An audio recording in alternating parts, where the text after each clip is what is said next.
আজকে আমি রান্না করব পোনা মাছ। নদীর যে পোনা মাছ পাওয়া যায় সেটাই আমি আজকে রান্না করব। তো মাটির চুলা রান্না করব, অবশ্যই আমার ভিডিওটি দেখবেন।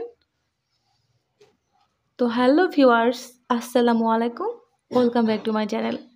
দেখতেই পাচ্ছেন এখানে নদীর পোনা মাছ রয়েছে। মাছগুলো কেটে ভালো করে ধুয়ে নিয়েছি। একটা মিক্সিং বোলে মাছগুলো নিয়ে নিয়েছি। সবগুলো উপকরণ একসাথে দিয়ে দিয়েছি। এখানে রয়েছে পরিমাণ মতো পেঁয়াজ কুচি, পরিমাণ মতো টমেটো কুচি, কাঁচামরিচ, লবণ, আদা বাটা, মরিচ গুঁড়ো, তেল। এখন এগুলোকে ভালো করে হাত দিয়ে চটকে চটকে মাখিয়ে নিতে হবে। পোনা মাছটা এইভাবে রান্না করলে খুবই ভালো হয় খেতে, তো আপনারাও ট্রাই করবেন এইভাবে রান্না করতে। এখন মাছের উপর দিয়ে এখন আরেকটু ভালো করে মেখে নিতে হবে।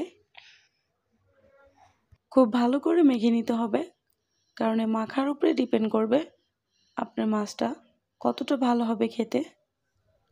তো কিছুক্ষণ ভালো করে মেখে নেওয়ার পরে এখন এর মধ্যে অ্যাড করব পানি। খুব বেশি পানি দেওয়া যাবে না, আমি যতটুকু দিয়েছি চেষ্টা করবেন ততটুকু দেওয়ার জন্য। তো পানি কম হয়ে গেছে, আমি আরেকটু পানি দিয়ে দিচ্ছি। এখন হাত দিয়ে একটু মিশিয়ে নেব। এখন মাটির চুলায় বসিয়ে দিয়েছি।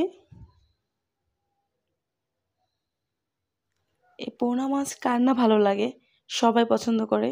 আর আমাদের ঘরে সবচেয়ে বেশি পছন্দ যে করে তিনি হচ্ছেন আমার বাবা। পোনা মাছ হলে হয়, ওনার আর কিছু লাগে না। তো হয়ে গেছে দর্শক, দেখতে পাচ্ছেন। আমি এখন ধনিয়া পাতা দিয়ে দিচ্ছি। এখন হালকা হাতে একটু নেড়েচেড়ে নিলে হবে। এই মাছটা ভুলেও নাড়তে যাবে না, তাহলে ভেঙে যাবে। তো আমি এখন পরিবেশন করে দেখাচ্ছি। দেখতেই পাচ্ছেন দর্শক কতটা লোভনীয় দেখাচ্ছে। তো আপনারা কিন্তু বাসায় অবশ্যই ট্রাই করবেন। আমার আজকের ভিডিও আপনাদের কাছে যদি ভালো লেগে থাকে তাহলে অবশ্যই আমার চ্যানেলটি সাবস্ক্রাইব করবেন, লাইক করবেন, কমেন্টের মাধ্যমে জানিয়ে দিবেন আমার আজকের ভিডিওটি আপনাদের কাছে কেমন লেগেছে। তো আজকের মতো এখানেই বিদায় নিচ্ছি। আল্লাহ হাফেজ।